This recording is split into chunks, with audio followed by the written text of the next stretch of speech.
I'm going to try and keep this lively for obvious reasons. I'll just let you know that this is much harder for me than it is for you. I've got 16-month-old twins and I had 2 hours sleep last night. So I want to see you smiling, because inwardly I'm not. Okay, long title. Basically the subject matter this afternoon is about skills and quality. I wanted to attack this really from a more of a philosophical point of view, if you want to call it that, and you'll see why shortly. So what skills in retrofit are we really talking about? And I think we do get lost sometimes in the trades, and the fact that they might potentially not be doing a good enough job. I think we're losing the point if we focus on that.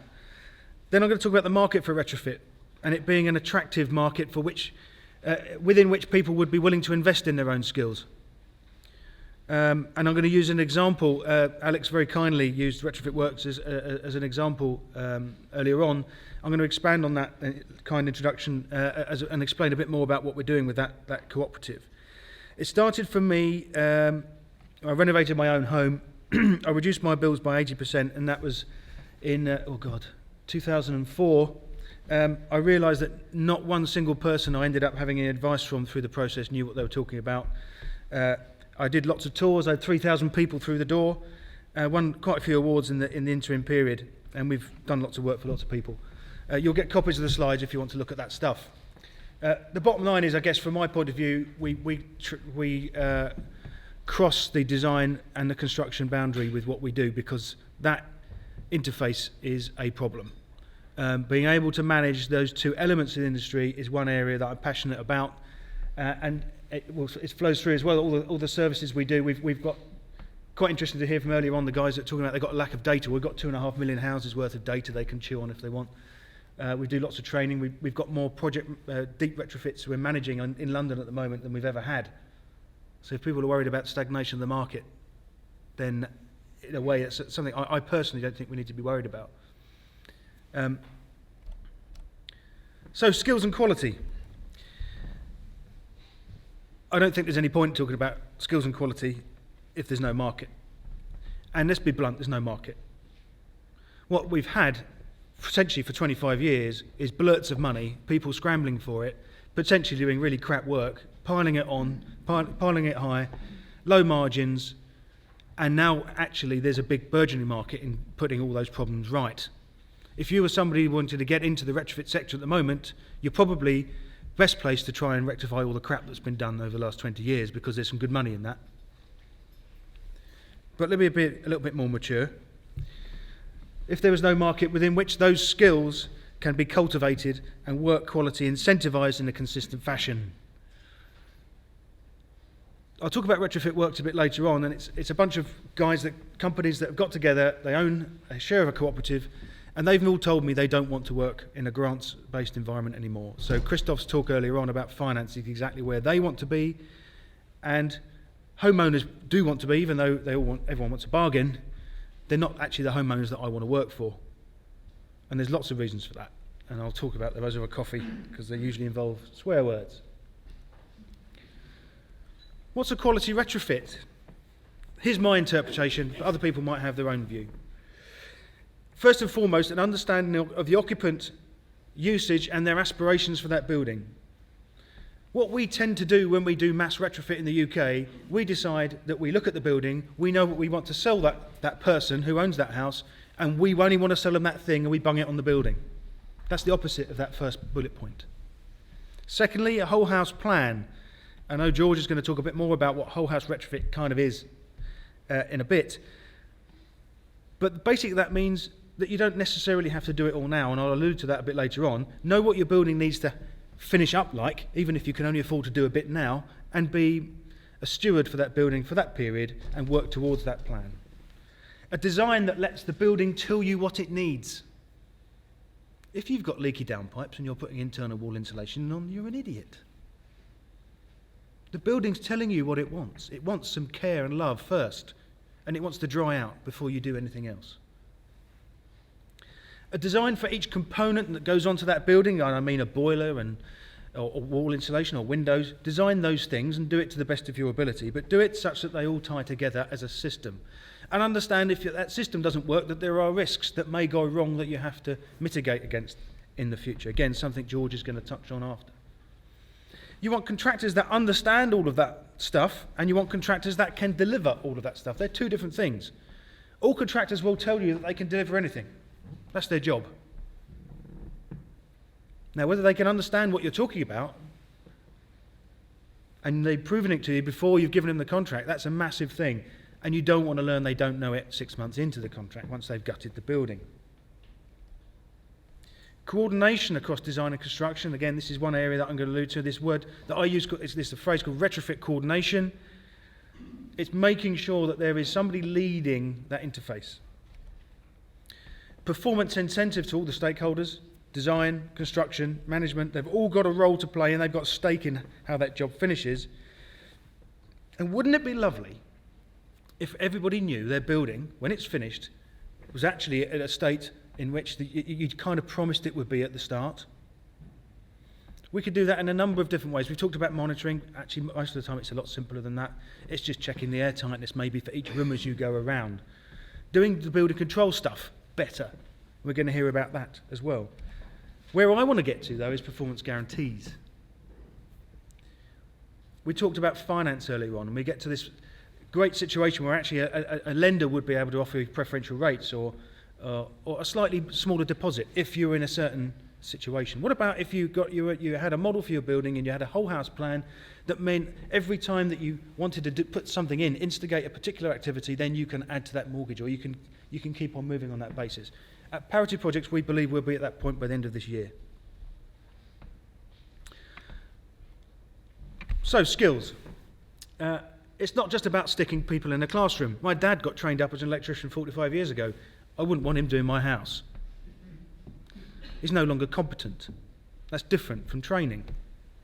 We've got builders in this country that don't need to have any kind of competence. There's no competent person scheme for builders. Training and experience, and almost having some kind of stamp on what that experience is, proving you've got the experience. But at the same time, what's the point of getting trained up and proving these people need to do that stuff if they've got no work to do? We want to create a market, we want to create the right market, a market that has a sensible level of oversight, a sensible level of making sure that you can prove the performance is right.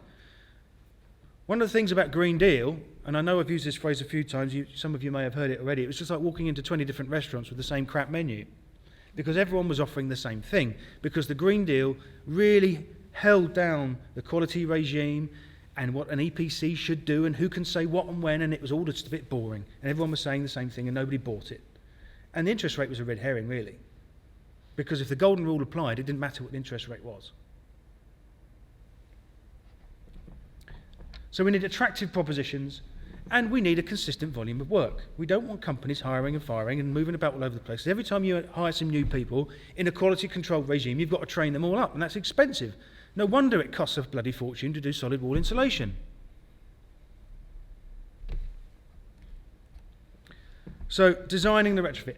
I'm reiterating a point really, but at the top here it's about the individual components, but it's about helping everybody to understand. Everybody that has gone through college and specialising in their thing and they come out only knowing about their thing, helping them to understand the impacts their things have on other things.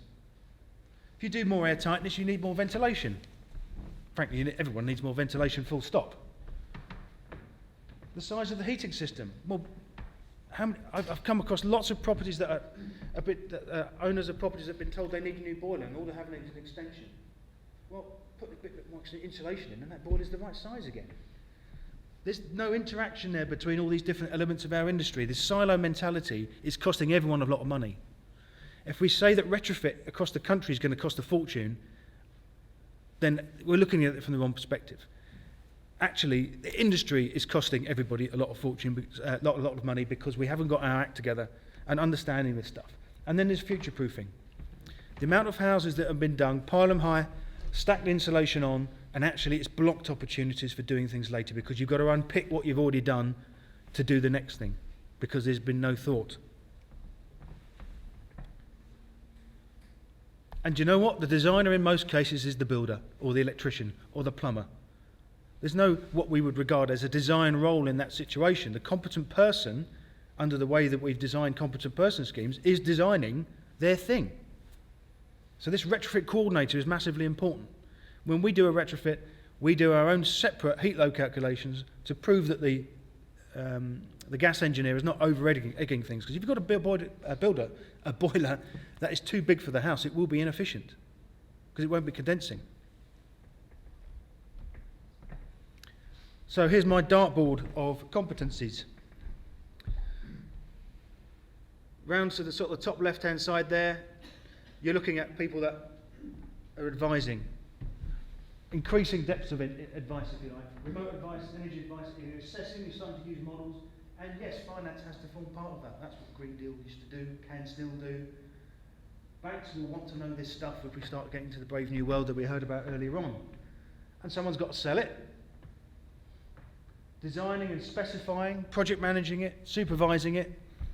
We've got existing trades, we've got the new specialist trades, and maybe, who knows, in another brave new world, we'll have people that can do a few things, and not just the one thing they've come out of college to do. And trades that we've not even thought of. Internal sign-off, external review, energy monitoring, and processing all of that stuff. Victoria's telling us earlier on, oh my God, how do I process all this? Why haven't we got people that specialise in that? And then I put this line in. I call this the bias line. If you're on the right-hand side of that, you're flogging something. On the left, you're impartial. And that's how our industry is made up. No wonder nobody wanted to buy a Green Deal. Because under one umbrella, you would buy all of that from one person. In my view, if we're talking about skills, we're talking about an understanding of sustainable refurbishment. That every one person on here should understand a bit about what everybody else does and how they fit within them. Otherwise, we're always going to have this conflict. Everyone is going to be fighting against each other whenever any property is renovated. Moreover, most of these people don't even meet each other. So a retrofit coordinator needs to make all of those things sing. There needs to be a coordination element at every stage of this. And for those of you who don't know about CDM 2015, if your projects are not following the guidelines of that, then you aren't doing that either. The health and safety systems of the UK are helping us to do better sustainable refurbishment as it happens. The health and safety file that follows all the way through the project actually helps us do this better as well. So, that's skills. How are we offering retrofit to the homeowners at the moment then? I talked about Green Deal rather disparagingly, but at the moment we've kind of got two very different offers to homeowners when we talk about energy efficiency retrofit. On the one hand, over here we've got the experts, the people that do deep retrofit, can really do it very well, can prove that they can do it really well, but there's hardly any of them. You go to Brighton, everyone knows Alex. And even within that small industry, we can call it a little, people argue about what good is, and that really pisses me off. Because nobody's listening. We're just talking to ourselves. The other end, you've got the Parliament High brigade. Let's get as much eco as we can, and we stick as much square meterage onto buildings as we possibly can and make loads of money. What's in the middle of that? Sensible retrofit that's not too deep, as Alex was saying earlier on, doesn't cost a fortune, pays back in a reasonable amount of time and maintains the building as you go. Well, I think that's the holy grail. Because actually, 2.5% of all homes every year are renovated. And they're kind of doing that now, but nobody in it really knows that they ought to be. It's exactly the same scenario we heard from our RICS colleagues earlier on, and to some extent yourself, about how the estate agent didn't say a word about this building being energy efficient. It's patently obvious that somebody might turn themselves onto that as a buying proposition or be interested in it, and there's a complete disconnect. 2.5% of all homes every year renovated. If we put energy efficiency into all of those homes to a decent level, even to building regs levels, we'd probably meet our 2050 targets. We don't need to be trying too hard. The thing I think we need to get there is this retrofit coordination, pulling it all together, and I'd like to see more multi-skilled teams, but that means getting rid of these silos of our trades, and they do vociferously protect those silos. So how do we offer at the moment? Typically, Mrs. Jones gives us a call, we give her a quote, we do the work, we bugger off, we want to get paid really quickly and never see her again because we haven't priced in for sorting any problems out. But actually, a typical home that needs a deep renovation, eventually by 2050, is probably going to have 3 or 4 cycles. It's very rare you do what I did with my home and clear everybody out, do the work, live in a tiny flat for a year and move back in again. Who wants to do that? I can assure you, you don't want to do that. What we need is a cycle. You do the training, you plan the job, you measure you've done it properly, and you go around that again for your next phase. And by the way, if you've measured it well, you can tell all the neighbours and they'd be up for it too. But don't do a plan if you've not considered the new layout. The finance is now going to be a part of this work. But giving someone an EPC is not a blueprint for renovating a building, so a specification is required. General contractors and specialists, self-certification, checking the work quality, measuring the home performance, and that flows back into training. Because we all need retraining and retraining and retraining, but that line still sits there, doesn't it? The guys on the right-hand side are there, they're interested in their thing and flogging their thing, not necessarily how that fits within the overall view of that building for the long term, or all of our buildings for the long term.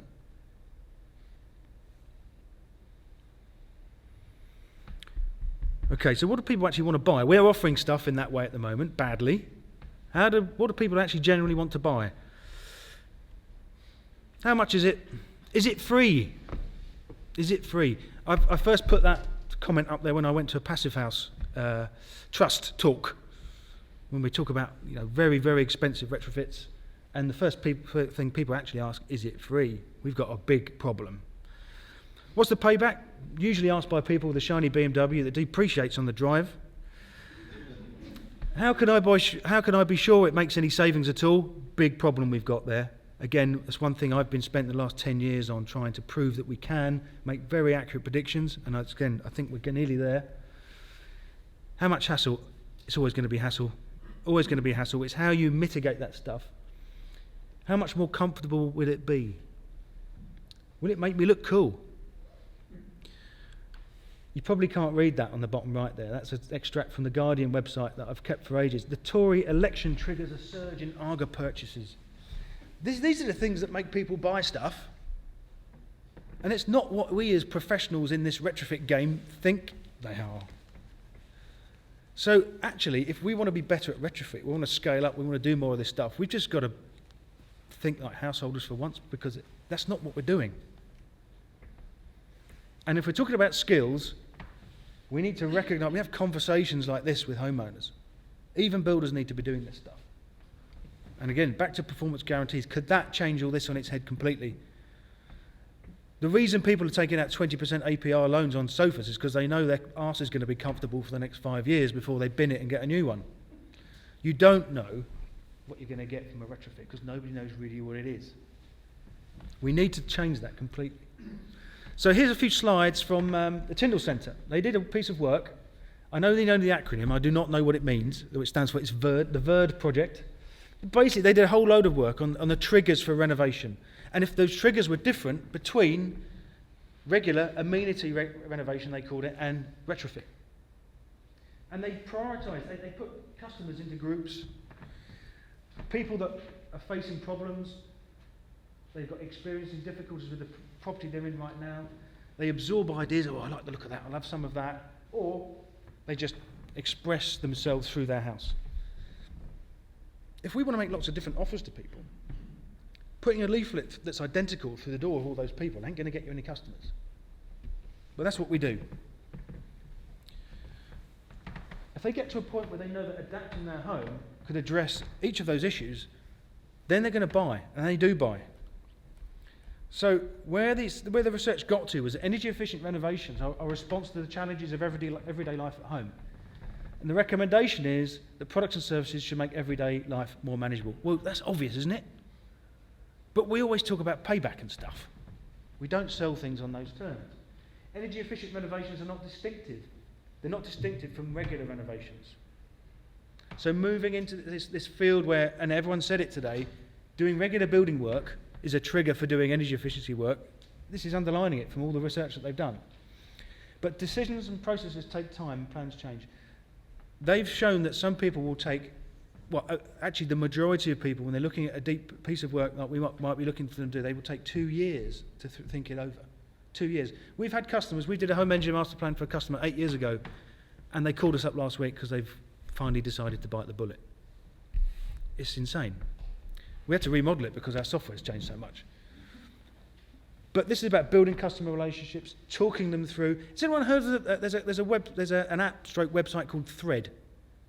If you go on and you put in your details of what kind of stuff you like to wear, they send you an email on a regular basis of all the things that are on the market around what you want to buy. I've not bought anything yet. I mean, I don't get out of the house, but that is a good incentive. It's targeted, and I'm sure it's all done through algorithms. It's about creating the market in the right way. What we've done with Retrofit Works is to try and create an infrastructure through which organisations looking to supply it and organisations looking to create the market themselves can operate. And customers, they've been suffering from this narrow and unattractive offer for a long time. They're not aware, estate agents aren't telling them, builders aren't telling them, and there's no confidence if they got over that line that the supply chain will actually do a decent job. So I'm going to introduce these two names now, advocates and practitioners. Practitioners, stereotypical white van, I'm sorry, have the capabilities but limited confidence in the market. So they don't invest in their own skills, they don't invest in marketing this stuff. They think these guys aren't asking. But actually these guys don't know it's possible, so they're not going to ask. I would have asked, if we'd have had a chance earlier on, the lady from RSES, why isn't she making, as a professional institution, the professionals that are part of that institution to make the point as a duty of care as a professional? They're not promoting, and you know what, if they do it, they need some help to deliver this stuff, because actually if we want a quality regime, we need individuals that are able to do health and safety plans, CDM 2015, offer energy efficiency and a typical kind of saving Mrs. Jones's X, Y and Z. They need that help. And the advocates, these are the people that actually want the industry to work. They can be charities, councils. They want to see that happen, but they do struggle to identify customers. Even if you're a local authority that's an expert at fuel poverty, you struggle to identify the people within your boundary that really need your help. And even if they did, what's the point? There's no defined, reliable local supply chain they can really introduce people to get it all done.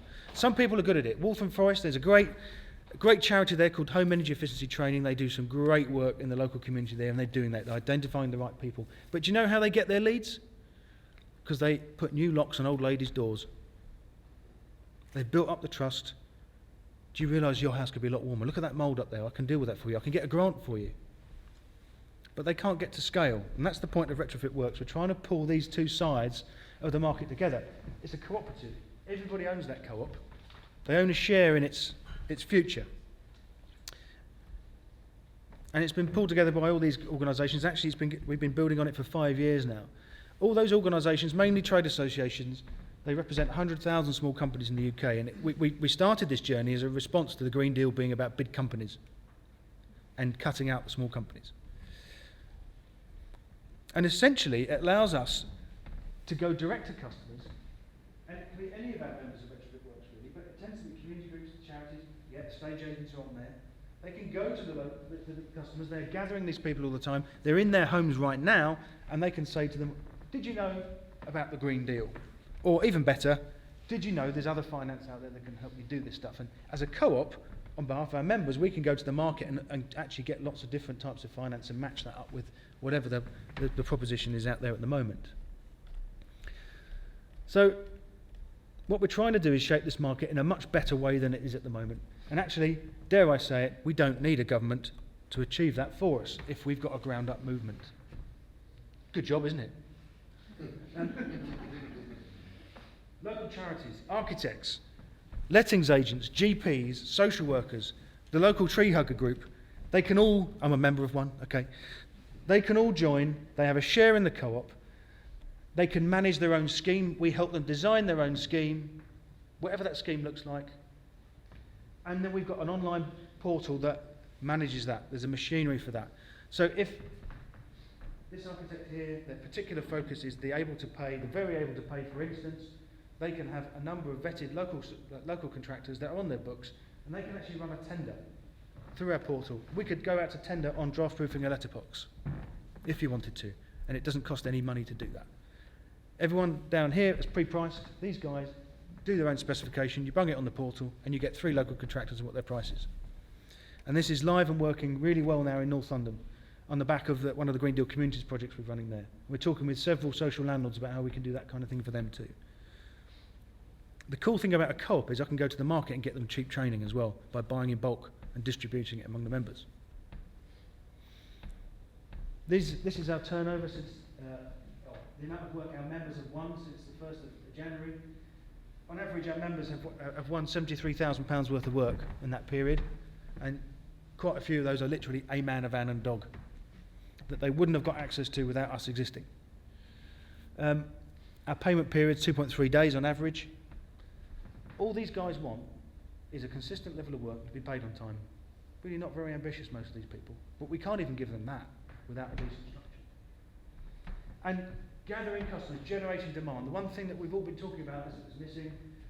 We've been analysing our lost customers and gained customers. The ones that we've lost, the ones that have disappeared over the horizon more quickly, are the ones that just responded to a random flyer that came through the door. It doesn't work. The ones that stayed with us are the ones that we all self-generated, where the relationships were already built up, where the people that were talking to them about a Velux window actually said, well, you ought to be doing your pitch roof insulation at the same time, and I'll do all the air tightness sealing and make sure that your rafters are ventilated.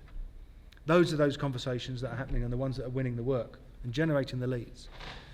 So it's got to be both ends. My view of life is that we just ignore government. I've said that for 10 years, and we build a movement from the ground up through a cooperative type arrangement. It doesn't have to be this one. Start your own. It's easy. Well, but bottom line is you just need to get on with it. And I'm more than happy to help you start your own thing if you want. There you go. Happy days. Thank you.